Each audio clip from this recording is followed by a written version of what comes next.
लकड़हारा और सुनहरी कुल्हाड़ी की कहानी। एक समय की बात है, जंगल के पास एक लकड़हारा रहता था। वो जंगलों में लकड़ी काटता, इकट्ठा करता और उन्हें पास के बाजार में बेचता था, कुछ पैसों के लिए। एक दिन की बात है, वो एक पेड़ काट रहा था, तभी वहाँ गलती से उसकी कुल्हाड़ी पास की नदी में गिर गई।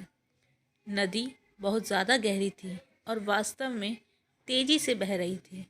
उसने बहुत प्रयत्न किया अपनी कुल्हाड़ी को खोजने की, लेकिन उसे वहाँ वह नहीं मिली। अब उसे लगा कि उसने कुल्हाड़ी खो दी। वहीं दुखी होकर वो नदी के किनारे बैठकर रोने लगा। उसके रोने की आवाज़ सुनकर नदी के भगवान उठे और उस लकड़हारे से पूछा कि क्या हुआ। लकड़हारे ने उन्हें अपनी दुखद कहानी बताई।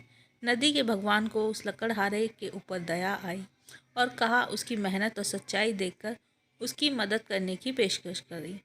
वो नदी में गायब हो गए और एक सुनहरी कुल्हाड़ी वापस लाए। लेकिन लकड़हारा ने कहा यह उसका नहीं है। वो फिर से गायब हुए और अब की बार वो चांदी की कुल्हाड़ी वापस लेकर आए। लेकिन इस बार भी लकड़हारे ने कहा कि ये कुल्हाड़ी उसकी नहीं है। अब नदी के भगवान पानी में गए और गायब हुए। अब की बार वो एक कुल्हाड़ी लेकर आए जो लोहे की थी। लकड़ी का कुल्हाड़ी देखकर लकड़हारा मुस्कुराया और कहा यह उसकी कुल्हाड़ी है। नदी के भगवान ने लकड़हारे की ईमानदारी से प्रभावित होकर उसे सोने और चांदी की दोनों कुल्हाड़ियों से भेंट किया। सीख।